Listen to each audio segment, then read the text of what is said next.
have on a day-to-day basis. Excellent.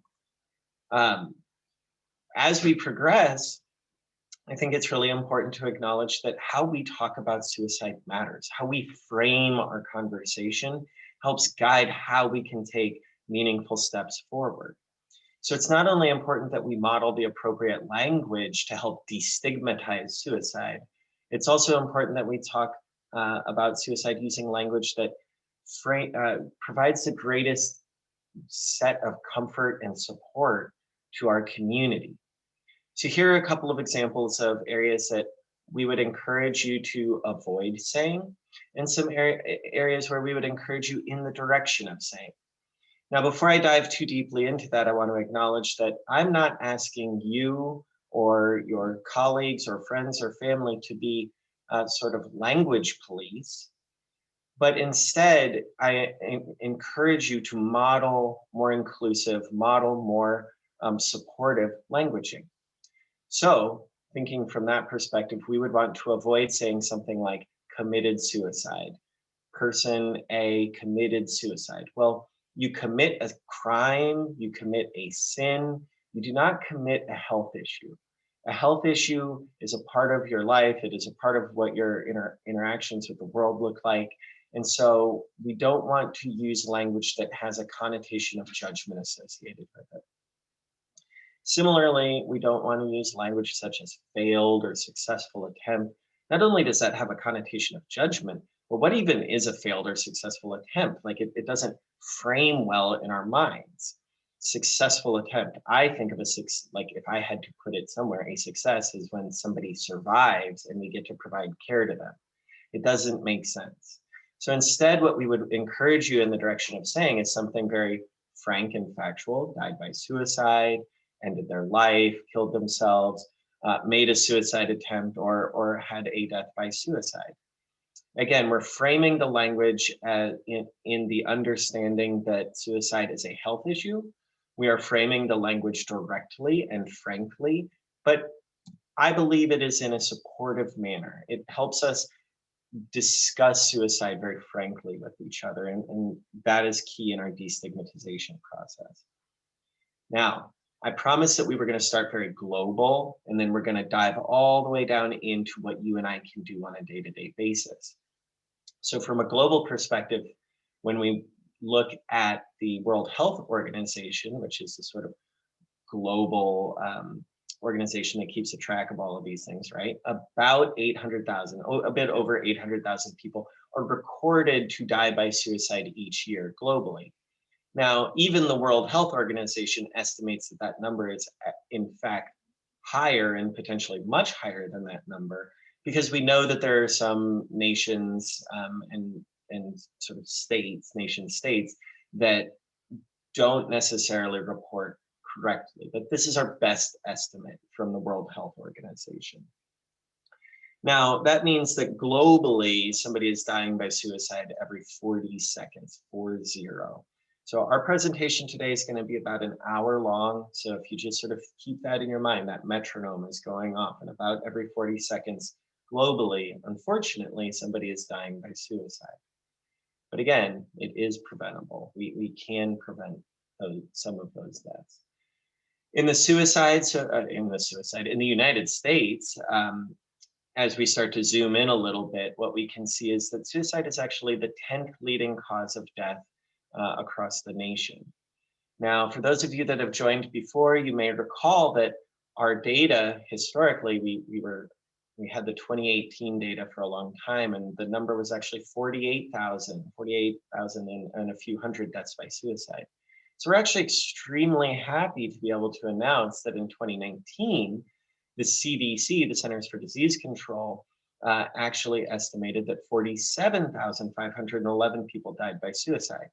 Now, that means there's a long way to go, right? But it also means we've seen a reduction in the deaths by suicide in the United States. And be prepared to be surprised, it's the first reduction in suicide that we've seen since the year 2000. So this 2.1% approximately reduction in the suicide rate that we saw between 2018 and 2019 is a huge very good sign for us. I remain hopeful and confident. I'm not a researcher, I'm not a statistician. I remain hopeful and confident that we will see this trend continue and that we'll either see these numbers plateau or continue to decline. The numbers that we'll gain from the CDC for 2020 will follow in a few months.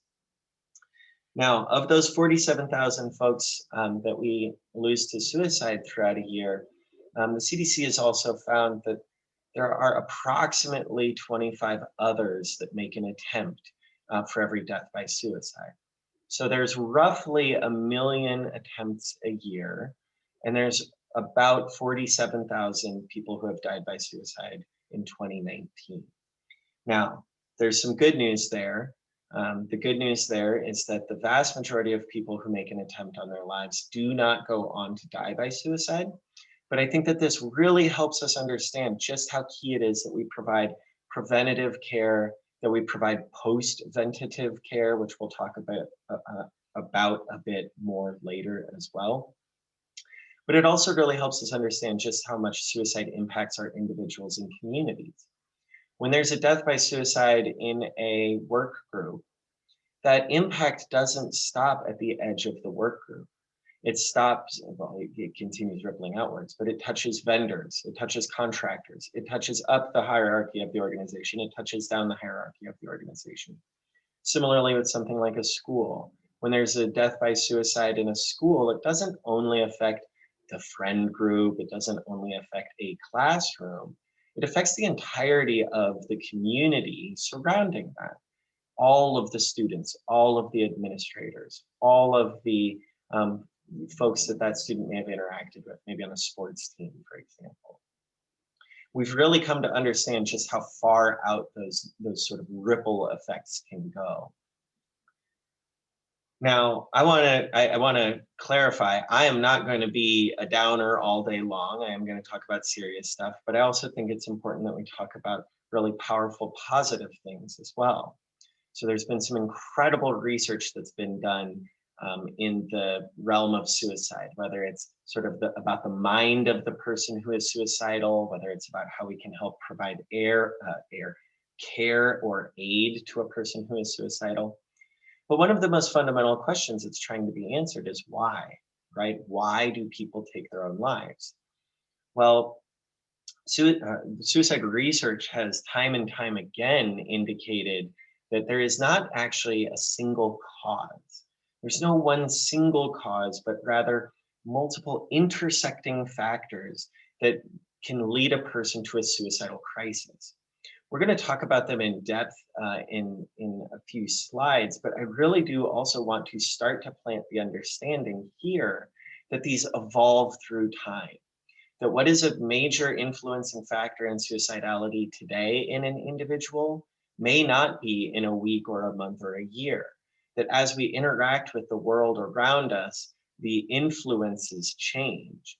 So what we want to do is when we transition to thinking about prevention or what we can do is we'll be thinking about how can we affect one of those areas? How can we sort of reduce suicidality in one of the intersecting factors so that it doesn't become that point of suicidal crisis?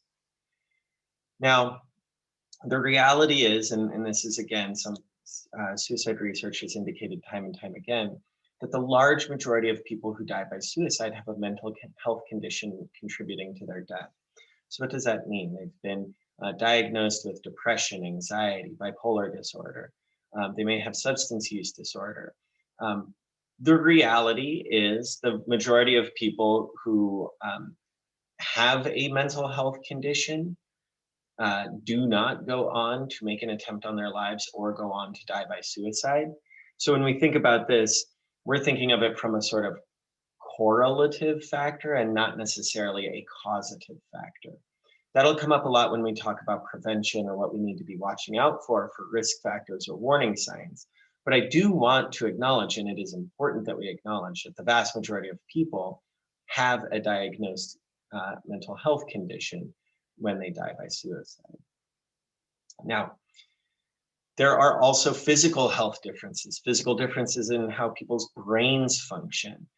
There are a number of different ways that this is manifested. One of the key aspects of that, which is, I think, been a major discovery in suicide prevention research, is that the majority of people who are suicidal, so both people who have made an attempt, have not yet made an attempt, but are on the path towards suicidality, or who die by suicide, are ambivalent about taking their life. So what do I mean when I say they're ambivalent about taking their life? I mean that part of them wants to live and part of them wants to die. So this breaks from what my belief had been when I was not as well informed. I believed that there was just this desire to die, and then a person took actions on it. What the research actually indicates is that simultaneously in that person, there is a desire to live and a desire to die, or a lack of concern about death. So this actually ends up informing one of the key and intellectually simplest prevention strategies that we can undertake, but one of the most effective as well. And we're going to talk about it a lot throughout, but I'm just going to start planting the seed now, which is we're going to try to connect people to the aspects of their life that help them want to live. We're going to sew them closer to that. And we're going to try and disconnect them from the points of their life that help them want to die. We want to create time and space. I'm going to plant that term in your mind right now, time and space. We're going to talk about that a lot, but creating time and space, or distance, between a suicidal person and their method of ending their life is a massive prevention strategy, and we'll talk about that more later.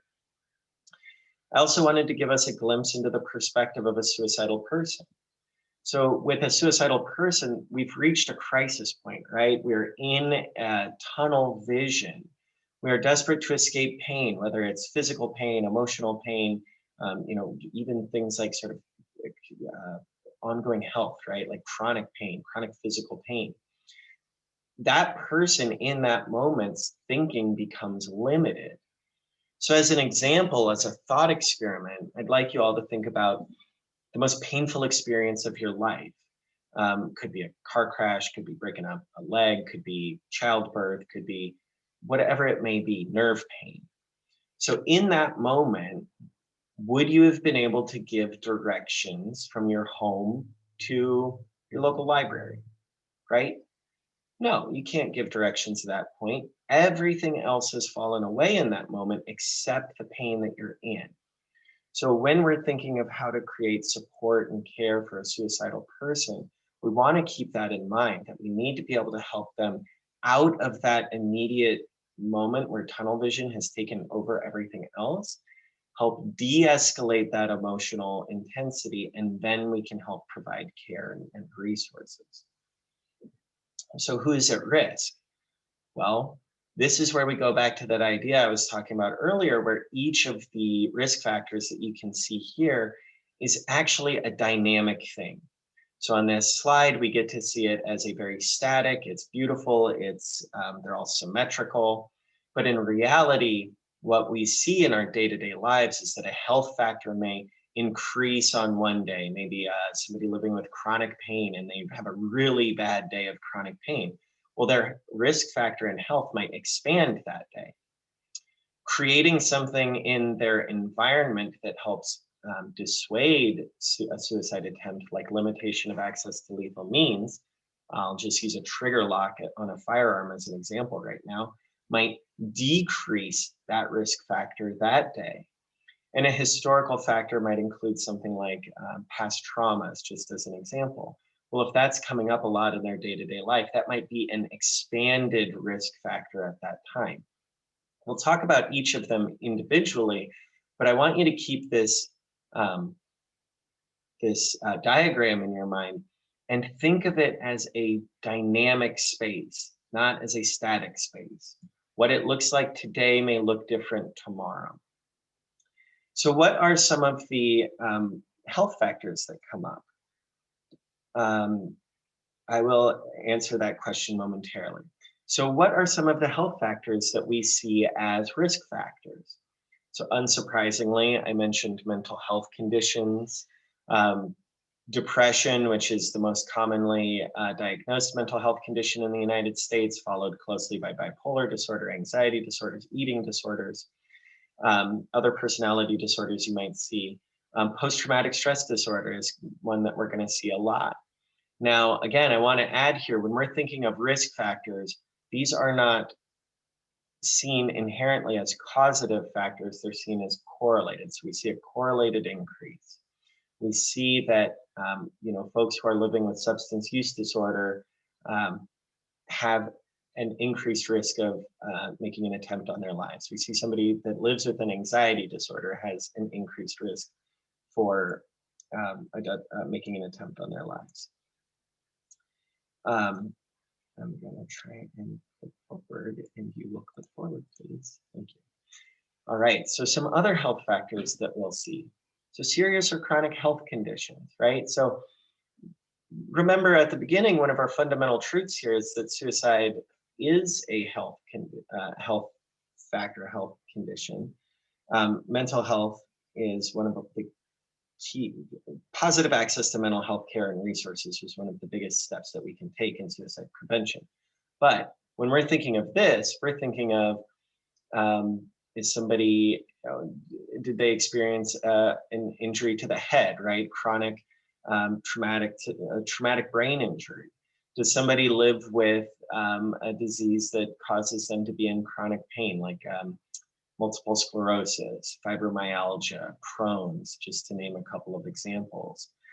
If a person is if they're living in serious or chronic pain consistently, we see that as a risk factor. And again, it goes back to that idea that as they're experiencing the pain, they may be approaching a tunnel vision space where there is an intense need to escape that environment. So what are some of the historical factors that we look at when we're thinking of suicide, or whether we're measuring risk? A family history of suicide. So if a sibling, a child, a parent has died by suicide, that's actually an indicator of increased risk for an individual. A family history of mental health conditions. Again, we're seeing these come up a lot together. Oftentimes what we'll find is that an undiagnosed mental health condition in a family member may have been represented as an attempt or a death by suicide at some point earlier in this person's life. But we look at all of them as an indicator of increased risk.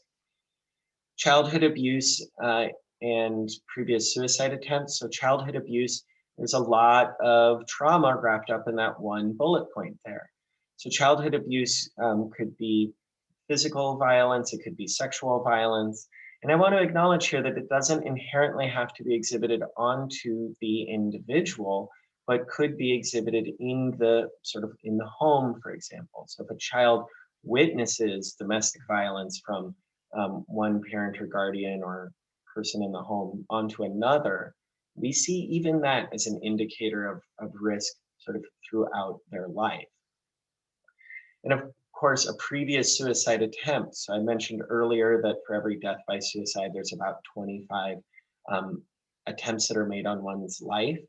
Well, as we noted, most people who make an attempt on their lives do not go on to die by suicide, but they're at an increased risk to making another attempt. And that risk spikes. For the 90 days after a suicide attempt, the risk has spiked. It begins to subside and it sort of levels out in a period of time after that. But after a suicide attempt, we really want to be in somebody's life providing post-ventative care to really help ensure that they have the care and resources that they need.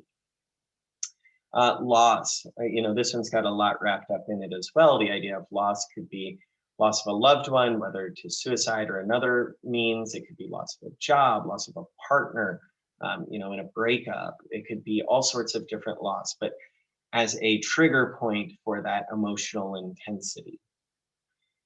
Now, when we think of environmental factors, I'm not just talking about, are we in a blue skies, beautiful space like Sunnyvale, like myself, but also what is in the surrounding environment that could aid or hinder one's access to a suicide, right? So access to lethal means. Lethal means being the mechanism or mode that a person attempts to kill themselves with.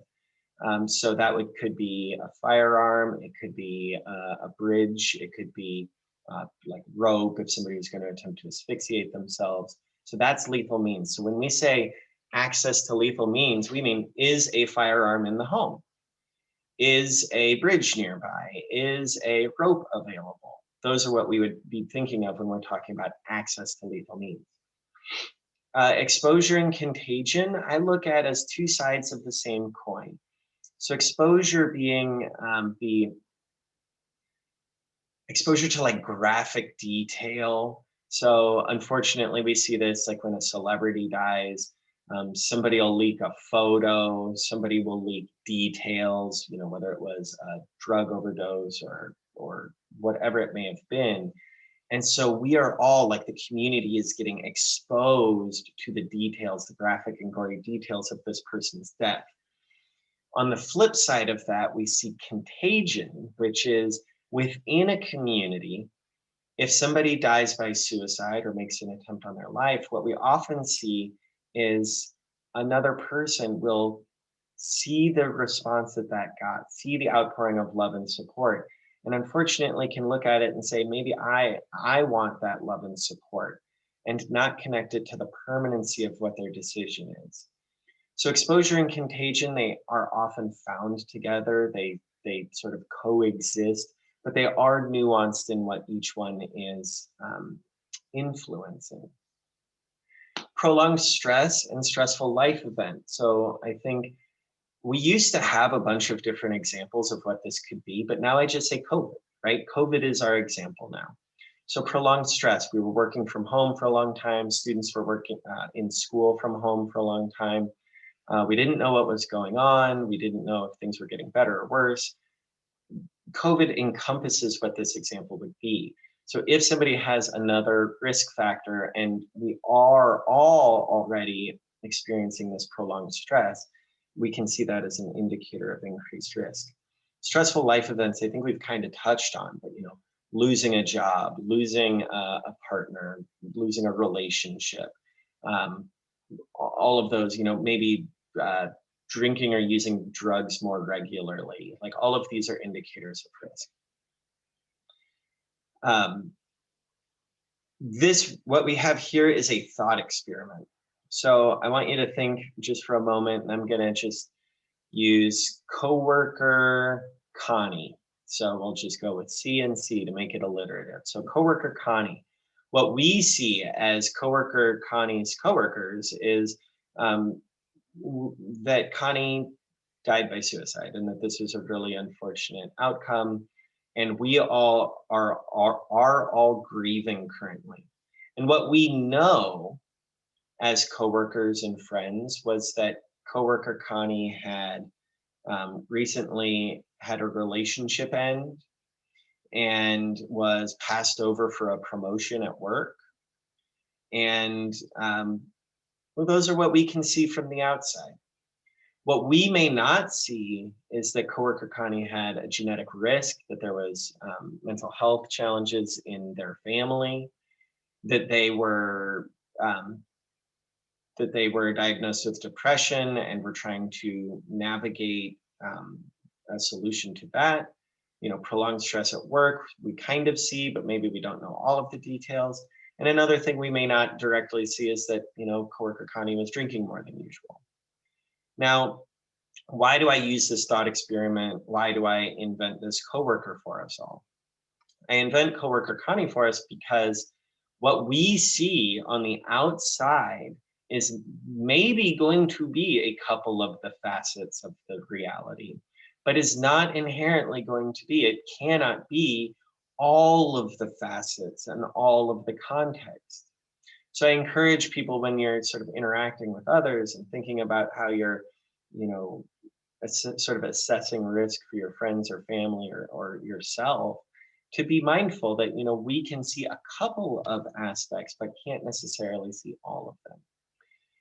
Now, I've talked a lot about what research has shown us historically. I think it's important to take a brief moment to talk about what research is preparing to show us. Some very, very cool research is going on right now. I'm very proud to say, because we're in, I believe people here are predominantly in the Greater Bay Area, that Stanford, that UCSF are both recipients of grants from AFSP, that we've really maintained longstanding and robust relationships with their research departments because they're doing really incredible research. But some of the research that's going on, not specific to those two schools, are in biomarkers. So when we dive all the way down into folks' DNA, are there indicators of risk that we can see? If there are, can we develop interventions earlier? Can we help provide support earlier to somebody that's at risk of suicide? Interventions. So our interventions being, behavioral therapy interventions, pharmaceutical interventions, whatever it may be, right? Medications to help balance folks out and help them find some balance in their lives. We have a much better understanding today than we did 10, 20, or 30 years ago. And I believe we'll be able to say the same in 10 years, that we've fundamentally shifted our understanding of how to provide support to folks. Psychotherapies and medication are similar. What we see is medications and psychotherapies that are coming out or that are being released that are more specifically useful to an individual. It's not a sort of broad-based approach, but we're starting to get very targeted solutions for very targeted folks. We talked briefly about the idea that what is going to work for an individual at a specific time, because remember that Venn diagram of health, history, and environment is going to evolve.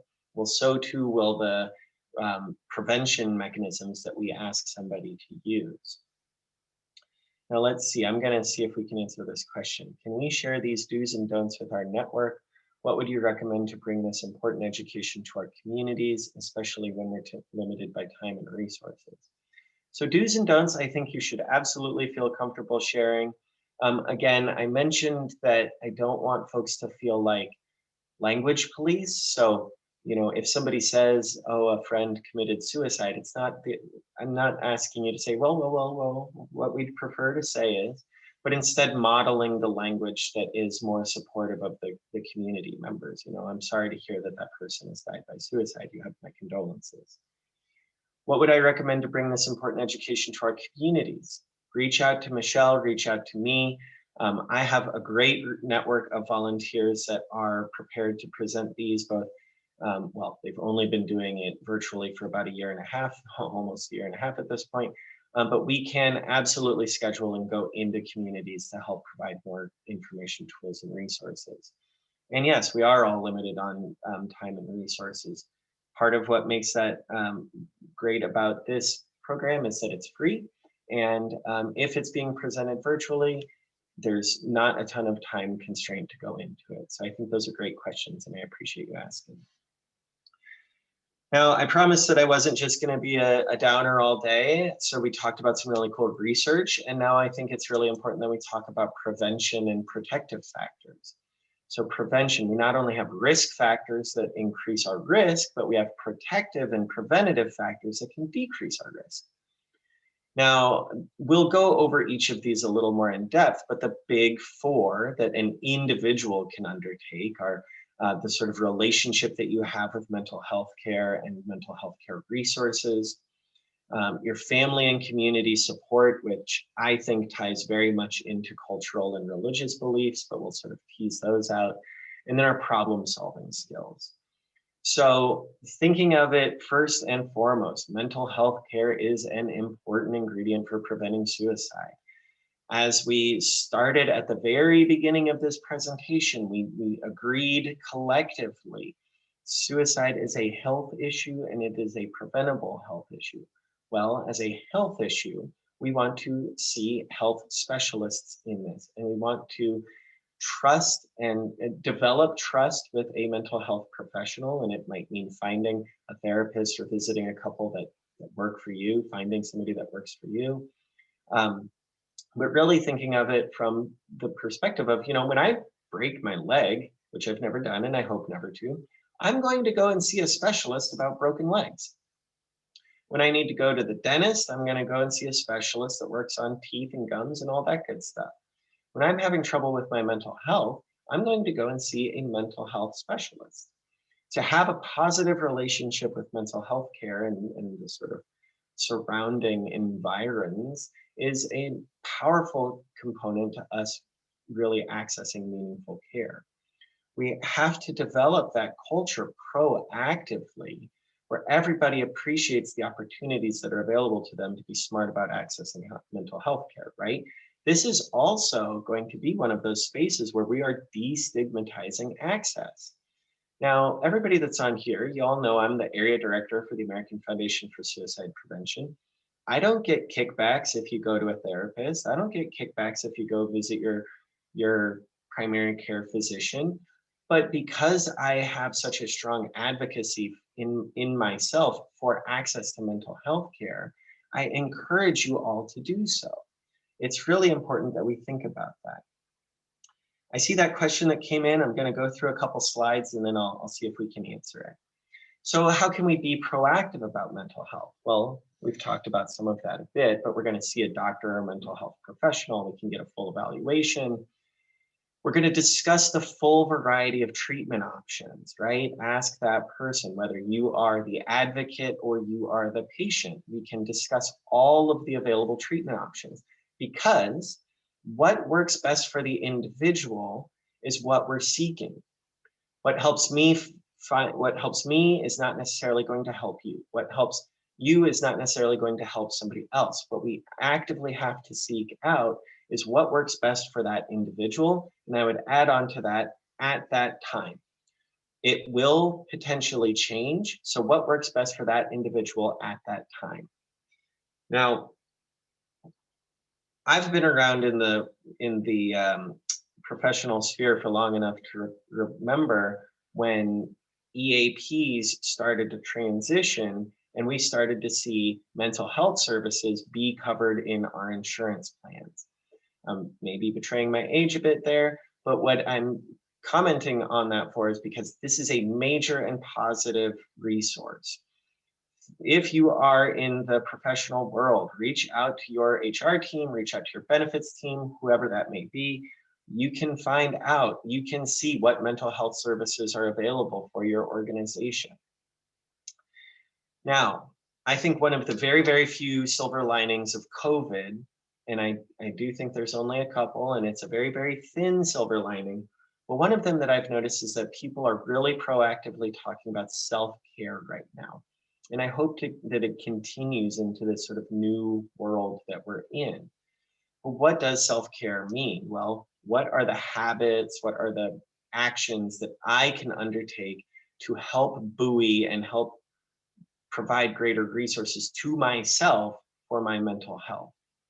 Now, I've got 4 examples here. Are there only 4 examples? Heck no. There are 1,000 examples, 10,000 examples, however many examples there are of people on earth. But these are 4 common self-care strategies that people use. Exercise, hopping on a bike on the weekend, getting some miles in, running, jumping, whatever your exercise may be, I'm a big fan. Healthy sleep patterns, getting the recommended amount of sleep every night, disconnecting from the phones early enough that your brain can really start to shut down, giving yourself an opportunity to sleep. Healthy diet, stress management. I don't have to go in detail about them, but I do want to highlight here again, because we've been talking about this concept that what works today may not work tomorrow. Well, if I think about the last year where I was at the very beginning of COVID, I was absolutely in exercise and healthy diet. I was like, man, this is awesome. I'm going to spend every day. I'm going to make all my meals X, Y, Z. Now, that's not the case today. Not that I have an unhealthy diet or don't exercise now, but I've had to shift what my focus was to more stress management. I only highlight this not so people will say, oh gosh, Andy needs stress management. I'll highlight it because as we develop, as we exist, our needs change. So find what works for you today, and then it will evolve with time, and really proactively be looking at it. How can I make sure that I'm meeting the needs of what I have? Now, support for suicide loss and survivors of those with lived experience. So Here we have two terms that we didn't talk about earlier: loss survivors, being somebody who has lost a loved one, lost a colleague, lost a friend to suicide, and those with lived experience. Lived experience being somebody who struggled with suicidal ideation or has made an attempt on their own lives. So we're looking now at postvention. A preventative mechanism is actually postventive care. If we're going in and providing care to those that have made an attempt on their lives or are the survivors of loved ones they've lost, then we can actually help intervene and make sure that they encourage them off a path of suicidality. You know, and especially for those who are survivors of an attempt, as I mentioned, 3 months, those 90 days, we see a really meaningful spike in the risk of them making another attempt. Now, I mentioned this seed earlier. We planted it. Here we are watering it. But the most important thing that we can do is put time and space between a suicidal person and their chosen method of ending their lives. Basically, what we're doing is giving them an opportunity for that suicide, that emotional intensity to subside. We're giving them an opportunity for aid to arrive, for them to overcome whatever one of the individual challenges may be, and to step out of that tunnel vision space. It might mean that there's an intervention, it might mean that there's somebody that's there to provide aid, but what we're attempting to do is create time for the emotional intensity to subside and space from a person's chosen method of ending their life and them. And if we can create that, we can help save lives. So I've mentioned limiting access to means a few times, and I just wanted to provide a couple of very tangible examples. So a carbon monoxide sensor in a car, and it costs about $1 if you put them in at the factory, and it can turn off a car if a carbon monoxide level gets above a certain point in the cab. To do so, it limits access to a mechanism of means. It is harder for that person to asphyxiate themselves. It will save lives. Barriers on bridges. Again, I believe that most of us today are in the Greater Bay Area. You know, the Golden Gate Bridge has a barrier being installed on it. This not only it's very cool because it saves lives of those who would make an attempt and choose not to. It saves the lives of those who would make an attempt and choose to, because they will ideally be caught and saved. It also, fascinatingly, will reduce the number of suicide attempts across the region of all means. Now, I've noted that I'm not a clinician and I've noted that I'm not a researcher, but I do want to make an anecdotal supposition, if you'll allow me that. And I believe that that's associated with the entire community coming together and saying, hey, we care about preventing suicide. We are willing to undertake a big, inexpensive, a time-consuming, a traffic-inducing project if it means it will save lives.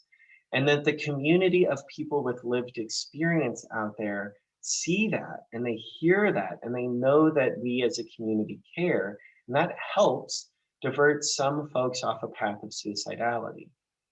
Now, what I've not seen research that's indicated whether the rate goes back up at any time, but what we've seen instead is a sort of dip, and I love to see that. Dips are important to me. The big ones, there are two more big ones that I think are important to talk about, which is blister packaging for medication and securing firearms. Blister packaging for medication. So if you have a vial, a bottle of pills of lethal medication, right, whatever it might be, if you just unscrew the top, pour them in your hand, and you can swallow them, you don't have a lot of limitation to access. If you just put that same exact medication into blister pops, you have to pop them out individually. You create time. A person has to pop them out. It takes time. They maybe try to swallow fewer, whatever. All of these mechanisms collide, and it's a limitation to access to means that actually saves lives. The biggest one that we can talk about is firearms. Firearms are used in about 60% of suicide, in about 50% of overall suicide attempts and about 60% of suicides that end in death. Now, what can you do to secure a firearm? There's a ton of things you can do to secure firearms. And those of you that are on this call should know AFSP is not pro-gun, anti-gun, pro-bullet, anti-bullet, pro-missile, anti-missile. We are pro-suicide prevention. So if somebody chooses to own a firearm, I want to provide them the tools and resources that they can to meaningfully access that tool safely. So a trigger lock. If you put a trigger lock on a firearm, you save lives. If you put it in a safe, a gun safe, you save lives. If you put your ammunition in the garage and the firearm in, I don't know, the den, I don't know, then you save lives, because each of these instances is creating time and space between a person who has made the decision to end their lives and their ability to actually take the action. I also appreciate firearms as an example because they show us, I'll just go back to this slide briefly, I apologize, because it shows us that stacking, layering limitations of access to lethal means also increases the number of lives saved. So what do I mean, layering access? Well, if I put a trigger lock on the firearm and I store the ammunition in a different room or at a different house, if I take the firing pin out of the firearm and leave it with a friend or put it in a different space, anything that I can do to create layers of access or layers of limitation to access. So what can we all do? And I'm going to try and cruise through this, even though it's important, but one of the key things that we can do, whether we're a mental health professional or not, is to have an honest conversation. So what do I mean when I say have an honest conversation? I mean, watch for the warning signs. We've talked about those a bit. We're going to watch for behavioral signs, like a person is more overwhelmed with anxiety, is more acts humiliated about things, or more enraged more easily. We're going to reach out individually, right? If I've got a friend in a Facebook chat group, I'm not going to say, hey, coworker Connie, I'm worried in the Facebook chat group. I'm going to reach out one-on-one. I'm going to start a conversation with them. And then I'm going to encourage them to seek help. And if I have the capacity, I'm going to aid in that access of reaching help. So again, what are some of the warning signs that we're watching out for? They're going to generally fall into talk, behavior, and mood. Talk, if somebody is talking about ending their lives, having no reason to live, being in unbearable pain. I'm not going to read them all. I just want to acknowledge one thing. Sometimes this is couched in a joke. Sometimes it's couched in a passive comment. Listen for those, right? It's never a joke. And if you hear it, it is appropriate to step to the side and ask for a one-on-one conversation. Behavioral factors that we're looking for: isolation, giving away possessions, acting recklessly, right? We're looking at a transition of behavior over generally a pretty short period of time. But again, these aren't hard and fast rules. Maybe somebody's not giving away their possessions. Maybe they're going out on a huge spending spree on their credit card because they've made the decision that they're going to end their lives, and they don't care if the credit is ever called due, because they, in their mind, won't be there. And then some of the mood areas that we're going to keep our mind out for, depression, apathy, rage, irritability. Now, I do want to acknowledge a moment of impulsivity, a moment of apathy, of rage, of irritability is not in itself inherently an indicator of risk for suicidal behavior. I like the San Francisco Giants. I've spent a lot of days enraged and humiliated because I've watched the San Francisco Giants and how they play. Does it mean if at the end of one of those games that I'm really, really frustrated and maybe feeling impulsive or feeling enraged or irritable or whatever, that I am inherently at risk? Not inherently. I'm being a little flippant in the example because I think it's important that we remember we're looking for like not just spikes of behavior, but is there a transition of behavior? If you check in with me the next day after one of those games and I'm still feeling enraged, still feeling, okay, well, now it might be a moment where we want to start to talk uh, more. We want to follow up. One of the biggest things that we can all do is trust our gut, right? Assume that we're the only one that's going to reach out. There's a lot of people on this call today, and I couldn't tell you how many times I've heard, it's really heartbreaking how many times I've heard somebody say, oh, I thought my coworkers, like, I thought they knew. Or I thought it was, it was a classmate. I thought the counselors had talked to him.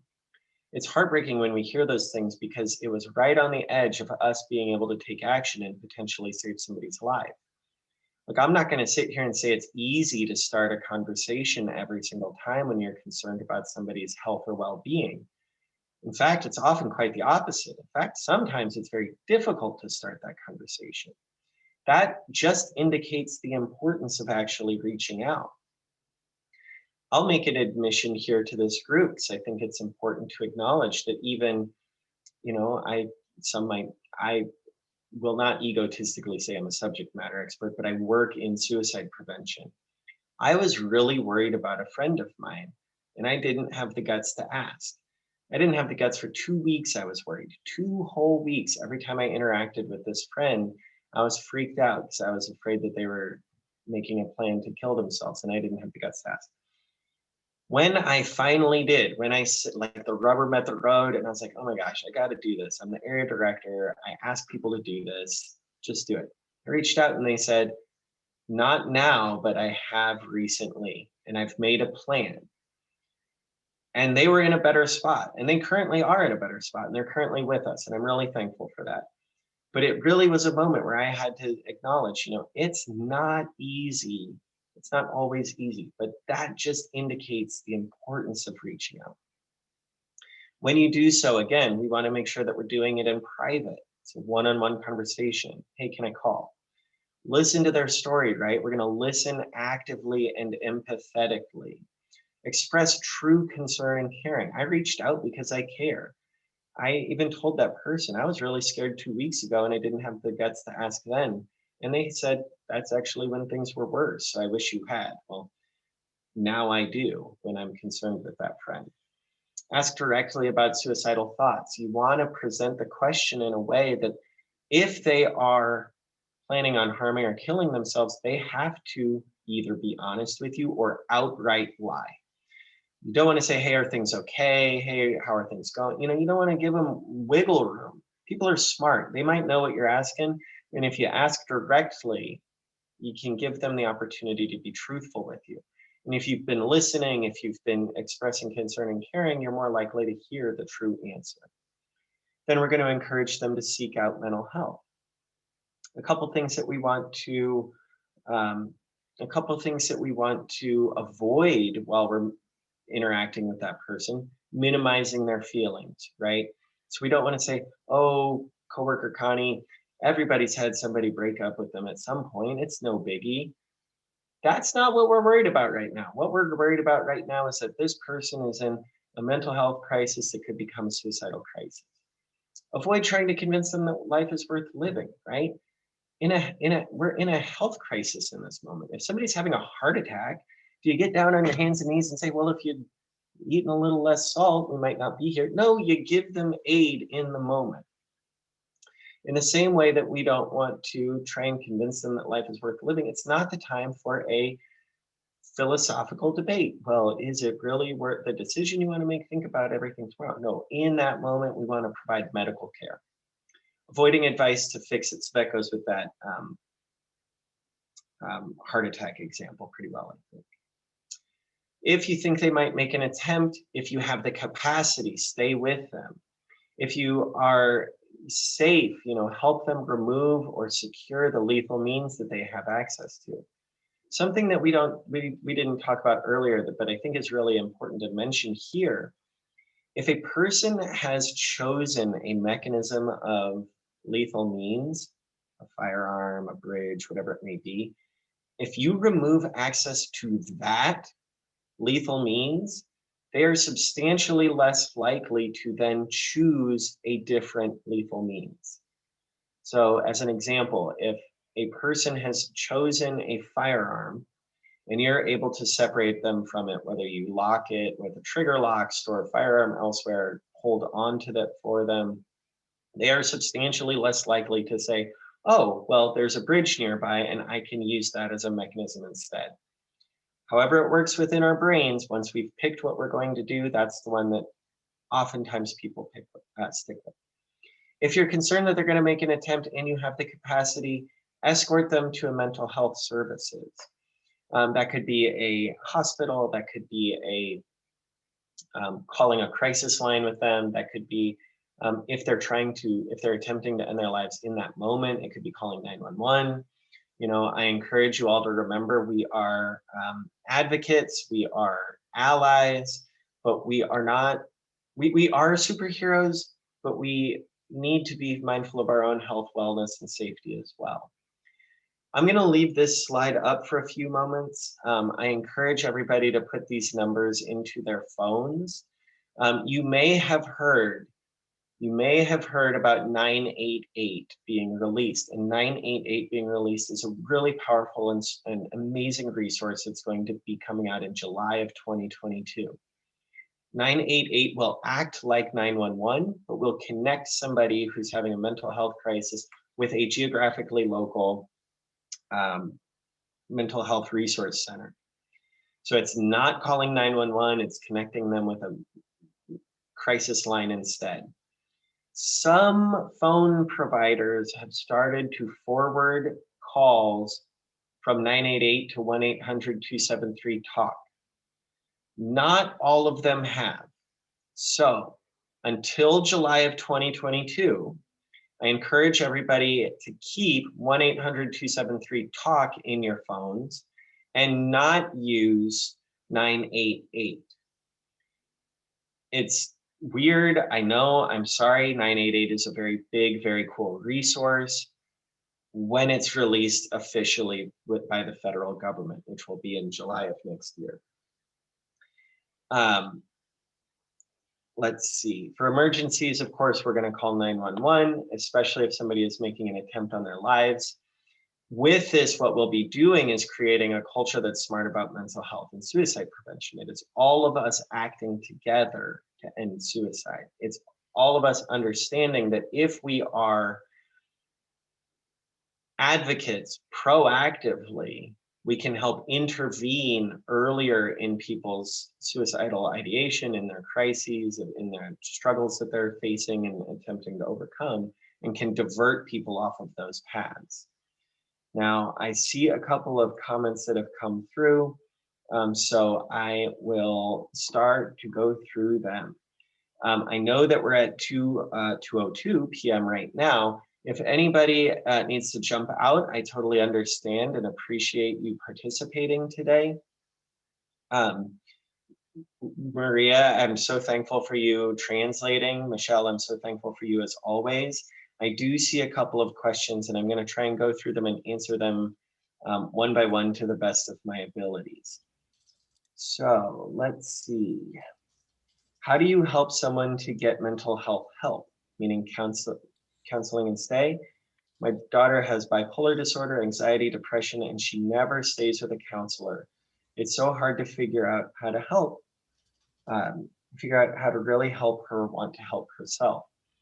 Yeah, I really appreciate that comment, Heidi. And I think that what you've touched on is that it can be so complicated to find somebody that matches sort of attitude with your, in this example, with your daughter.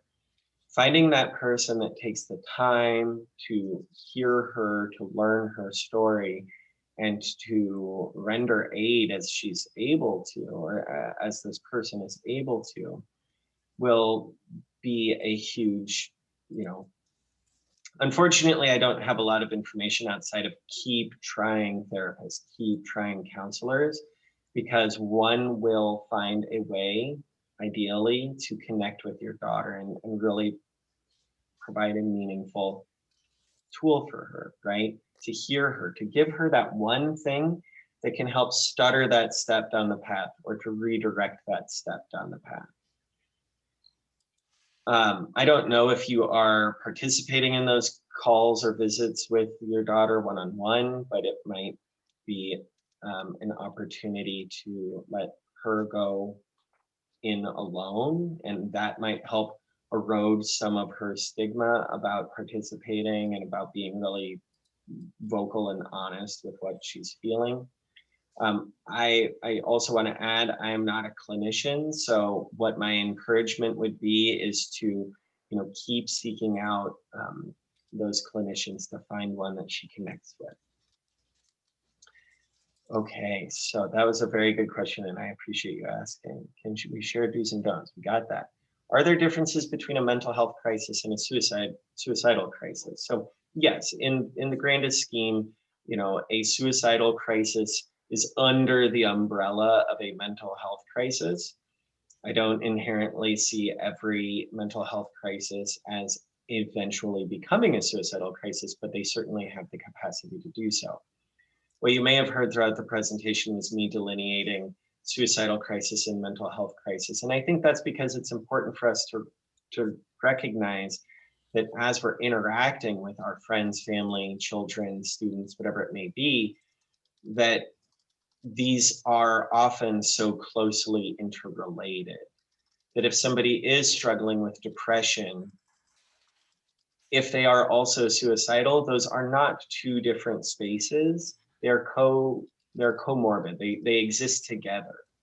So I was delineating it maybe more than it needed to be, but I do think it's important to appreciate the sort of nuance between the two. So what are some of the resources to help young people and their parents with mental health challenges and then mental health crises? So mental health challenges, the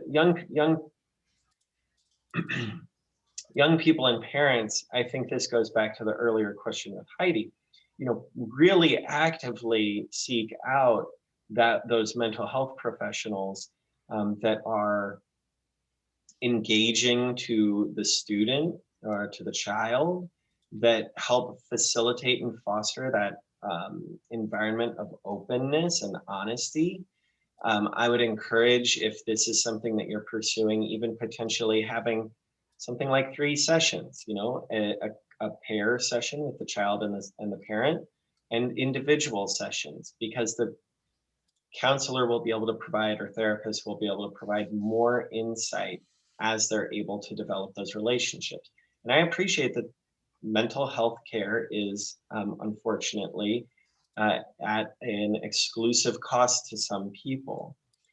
A lot of counties have individual resources that can be accessed for sometimes free or reduced price. So I'd also encourage you to reach out to your individual counties to see if there's resources available. Okay, I wish I would have asked my friend. She told me her son was experiencing depression at boot camp because he was enlisted. She told me she wanted to see it through because he was always quitting everything as he was 19 years old.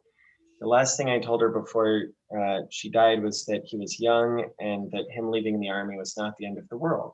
Would she be able to live with herself if he chose to end his life? This is the last thing I told my best friend on Monday, February 13th. She died of suicide the next day, Valentine's Day of 2018. You have absolutely my condolences to you and to your friend's family. And I think that really indicates the importance that we were talking about of being the one to listen, being the one to trust your gut and to ask. And that is a heartbreaking story, and I appreciate you sharing it because it shows us the importance of what we were discussing today. Thank you for sharing. I was blind with sadness. Yeah, it is a burden that loss is a burden that we will all carry, and we will all carry in different ways. Some days it's easier to carry, some days it's very hard. I applaud you carrying it for as long as you have, and that you are sharing that story in a way to help others understand the impact of asking the questions. I really appreciate you creating the vulnerability to present that. Um, is there a slight transition? Is there somewhere to access this presentation for reference when we're done? I can send out a sort of overview of the information, but if you want to see the information again or present it with your community, I would suggest just reaching out to Michelle or myself, and we will more than happily schedule a presentation for um, whatever the community is, students and teachers. As Michelle mentioned, there's a presentation that is specific for students now called It's Real or More Than Sad. Um, for adults, we have a couple of different presentations that we utilize. Firearm owners have a different presentation, for example. But we're always more than happy. I generally don't send out the presentation itself just because it's got kind of information all over the place. But if you'd like more, feel free to reach out and we can definitely have that conversation. Michelle, wonderful to see you. I will There. stop sharing my screen. We've had I some will. incredible questions today. You really did, and it just shows that that people feel safe to speak to you and connect with you, and the work is so important because this is something that is on all of our minds, all the time. So, um, thank you all for being here. We This will be recorded, and what we'll do is we'll send the recording out tomorrow to all of you who have participated today. So then you'll be able to access the slides through the recording. Thank you so much for Sure. being here. Andy, thank you so much. And we are actually, I'm planning a session for the end of the month to do a brainstorm with our Suicide Prevention Collaborative, which is an organization that is comprised of various community members in the county. And if you, I will add that information to the email tomorrow. If you want to join, we are talking about ways to lead suicide prevention for the fall and how we ideas that we want to do in our schools. So we'd love to have your voice and you to join us. So I think that's being scheduled for July 1st. So, but I'll send all that information over to you tomorrow. So, along with this recording. So, all right, everybody, thank you Sounds so great. much. Have a good one. Thank you, Michelle. All right, take care.